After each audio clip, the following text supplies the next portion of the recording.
What is going on, everybody? Welcome to this week's episode of Pondering Christianity. And this week we're going to be diving in on what were my top 5 questions when I became a Christian. And so without further ado, let's dive in.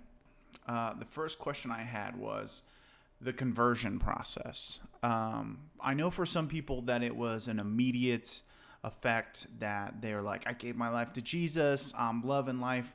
And they seem to have an immediate turnaround on everything that was going on. And it just seemed like this miraculous life-saving component for them, which it wasn't for me. It wasn't that way for me. And it kind of had me feeling like I didn't do it right.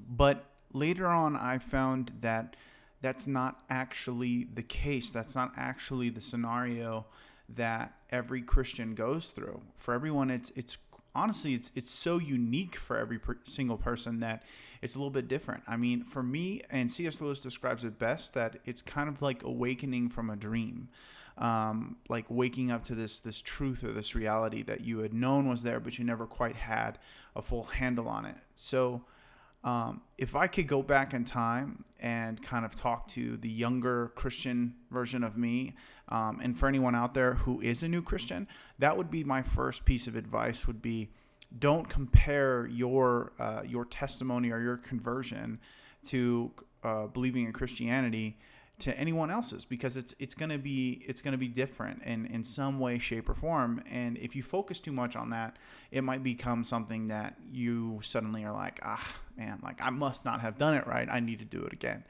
Reality is just everyone's path is different. And so I'm not feeling it. Am I doing it right?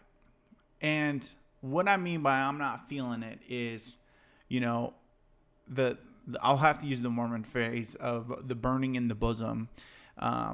It's a potent description of how a lot of Christians would describe the presence of the Spirit, right, of the Holy Spirit in their lives.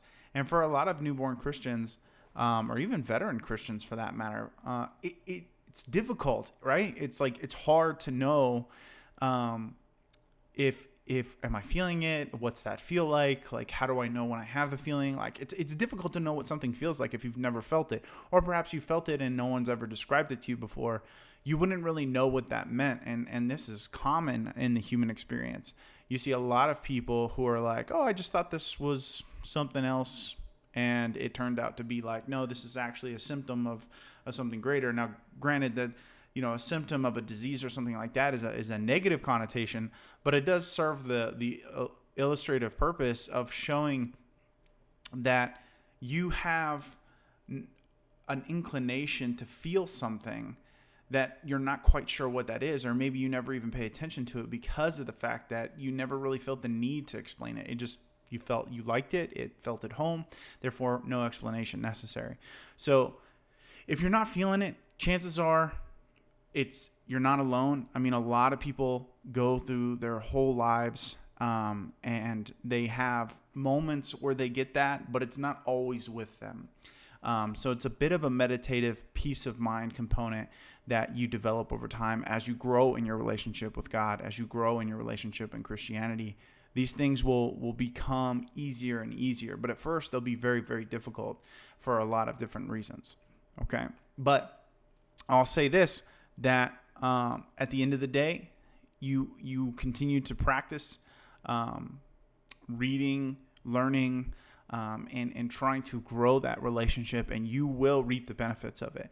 You will understand and recognize when those components, when the Spirit is revealing itself to you. Okay? I promise. You just got to stick in there. Okay, number 3. I don't have all the answers. What should I do? This was me. And this is, to me, 95% of Christians. Now, how far in they go looking for those answers is different for everybody. But if you don't have the answer, right, go look it up. Just spend time researching that answer. And there's a great explanation for everything. I mean, well, I take that back. There are some topics that have difficult to comprehend explanations, or they might not be satisfactory explanations for you. So However, there are explanations out there, both in the atheism realm, in the Christian realm, in the other religions. I mean, go look at all the answers. Go look at all the information. Don't just get yourself into an echo chamber where you're listening to just simply a bunch of Christians. I mean, go listen to, some atheists. Go listen. Like, don't be so closed-minded in the resources you use to educate yourself. The best questions are going to come from an atheist. Granted, you might get to the point where it's repetitive and you no longer feel like atheism's questions are providing any kind of further explanatory power, if you would, into your questions. However, they still will provide a good perspective on what you should be thinking about, what you should be considering on your positions. And they will help you, I think. And just give yourself a small dose of it here and there, reading up on it or watching YouTube videos. YouTube has become an excellent resource for just anything like that. I mean, you can just go on YouTube now and find channels like mine, with obviously a lot more content and a lot more followers too, right? And they're going to be able to show you guys some great points, and I hope to do that myself. Maybe I can help provide some answers, but nonetheless, YouTube is an excellent resource for you to go get those answers. So you don't have all the answers, great. You're just like every other Christian out there, right? You're just like every other human being out there. You don't have all the answers, and anyone who says they have all the answers, well, I would just not trust that person, period, because if they think they have all the answers, then they're clearly mistaken. So look into it, research it for yourself, take your time, and it's okay to just tell someone, I don't know. If you get a good question, say, I don't know. Let me look into that for you. There are experts on every field, and you can go, like if it's a biological question, maybe it's an evolution question, maybe it's a cosmological question, maybe it's a psychological question, maybe it's a history question, maybe, there's all kinds of different questions out there, and it's a lot of information to try to just take in and do in your one go. So be patient with yourself. Be patient with the person asking the questions. There's a lot of stuff out there that they're trying to get through. So take your time, and when you get there, just be loving when you present that information. Maybe you're talking to an atheist, and they have a lot of questions about Christianity, and rightfully so. So you want to be there and be a loving presence in their life, and be able to also be strong for your own growth reasons. Then that's what you should focus in on. You should focus in on being loving, but educating yourself both for their sake and your own sake. Okay. Question 4: I don't feel God. I don't see God. What should I do? Okay. This is similar to question 2, and like, you're not feeling it. Am I doing it right? This is a little bit different, right? Because some people are like, yeah, I kind of feel the Holy Spirit. I kind of do the whole thing, but I'm not feeling God. I don't see God. I want to use a little bit of an explanation here, okay?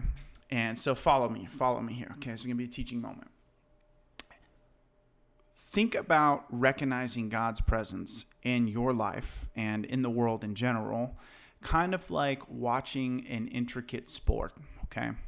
Now, this is an oversimplification, obviously, but it's an analogy for teaching purposes. Now, let's say that you're watching hockey for the first time, right? Hockey's a great sport. For a lot of people, hockey is a fantastic sport, right? We all love watching hockey, or maybe you don't. But I know a lot of people that are like, I wish I could watch hockey, but I have no idea what's going on. Well, when I first started watching hockey, the thing that I had to do was I had to learn the game. Okay, I had to learn the rules. I had to learn what the markings on the ice were, who were what positions, et cetera, et cetera, et cetera, right? You learn the basics of the game. And then when you're watching the game, you start to recognize things that you never saw before, right? You start to recognize, oh, that's offsides. Oh, that's an interesting play. I wonder why they're so far up the ice, or I wonder why they're there, et cetera, right? I'm picking hockey because a lot of people are like, I don't really know hockey, right? Well, it's a sport that you have to spend time learning. And then once you start to learn it, the plays, the players, the coaching, the calls, the referees, all these things start making a little bit more sense for you, okay?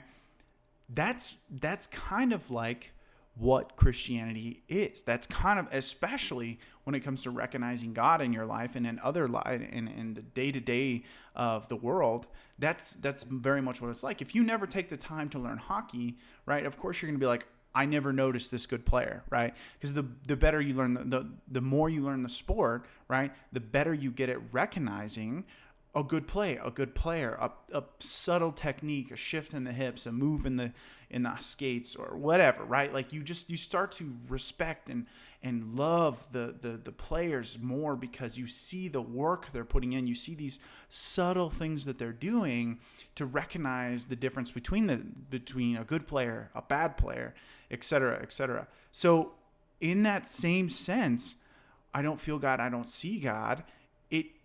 It more or less illustrates the parameters in which you're trying to see God in. You're putting God inside of these parameters that he's not visual in. However, that's like saying you can't see the difference between a good player and a bad player in hockey. Well, without the correct information, without studying who God is, what is his nature like, why doesn't he directly intervene into this life, like I was about to say et cetera again, but that's getting repetitive. If you don't look into those things, right, you're going to see there are issues of I don't understand the difference between the two. But if you do take the time to look into those, you do begin to recognize God's nature. You do begin to recognize God's behavior. And you start to see it more and more and more and more and more. And to the point where you have this ability to start recognizing God in your everyday life, in every moment, in every second almost, I would say, for me anyway. And that comes through looking for what are the signs of God, right? What are the signs of God? What are the signs of a God that doesn't want to be overwhelming or overburdening to the people that he's created? These are the things that you try to find. And when you start to find them, you suddenly realize that he isn't so hidden and that he's really in plain sight. All right. My final question. Okay. And I wanted to make this video short because I just wanted to give good 5 fast questions, good 5 fast answers. And I'm more than happy to elaborate on any of these guys. So if you have any questions, please put them in the comments below. We'll do everything we can to answer them. But the final and 5th one is I'm struggling with my faith. I fear it's misplaced. What now? Okay. If you're at a point in your Christian journey where you feel that your faith is beginning to waver and those questions that your atheist friend are throwing at you are causing you to doubt Christianity, the best thing I can tell you to do is take time to look into the answers, okay? Because if you don't take time to look into the answers, then you're going to feel those questions become larger than the solution because you don't take time finding the solution, right? A question needs an answer if it's going to be a good question, I think.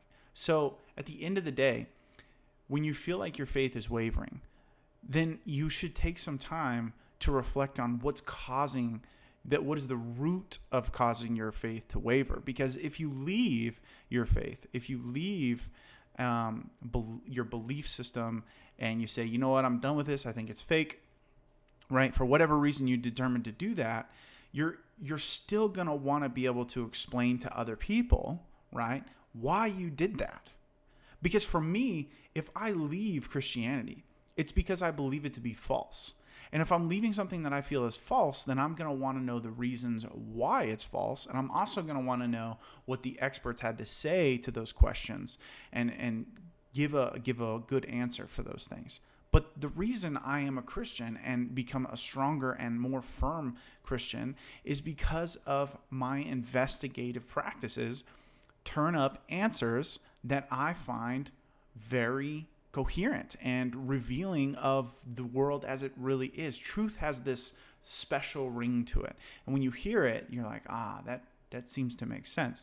Now, that's not to say that you can't be misled, but it is to say that there is a part of you, there's a part of all of us that has this ability to recognize truth when it's given to us. And so take time to find that truth, because that's really what we should be looking for, is finding the truth of this, of this life, of these questions. Like, locate that truth. And then if you get into a position where you're kind of struggling with your faith, you now have truth to rely on, so that you're not necessarily reliant 100% on faith. You can kind of get into a position where you have a good truth evaluation of What are the truths available to you? And then that will help you to better understand why faith is a necessary component when determining full truth.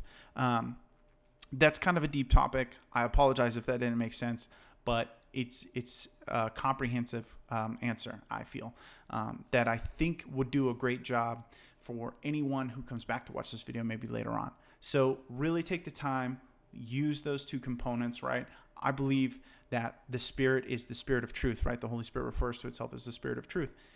That's on purpose. That's on purpose. So it's like if you look for the truth, you're going to find the Spirit. You find the Spirit, you're going to have a lot easier time having faith. So for me, that's kind of the simple solution to that issue. So yeah, that's what I got for you guys this week. I just wanted to take some quick time to kind of jump off topic, talk a little bit more about Christianity, and do a little preaching if you don't mind. And I hope it was beneficial to you guys. I really think this topic is one that needs to be talked about often, especially with people who are from the outside looking in. I think this is a great apologetic topic because, at the end of the day, like, you want to see, are the Christians, are they struggling internally with learning and growing? Are they having these growing pains? Are they learning from their experiences? Do they find things within Christianity that they don't agree with or don't understand, and then try to further their understanding of them? Yes, the answer is yes. And so I think that really helps people see that Christianity isn't just this blind walk. It's actually this very beautiful dance with the truth. And so with that, I'll leave you guys with another week, and I'll see you next week. And in the meantime, you guys keep on pondering. Do me a favor, though, before you go. If this is your first time, please hit subscribe. I'm really working hard to grow the channel, and I would love your support. That would be the best thing you guys could do for me. Subscribe, and then if you'd like the channel, leave a comment. And then if you're only going to do two things for me, these are the two things I ask. Subscribe and go watch another video, okay, on the channel, preferably a whiteboard topic. Those are shorter videos as well. So if you want something like that, jump on over there. If you want a deeper topic, you can go watch some of my near-death experience videos. A little bit longer. And in the meantime, keep on pondering.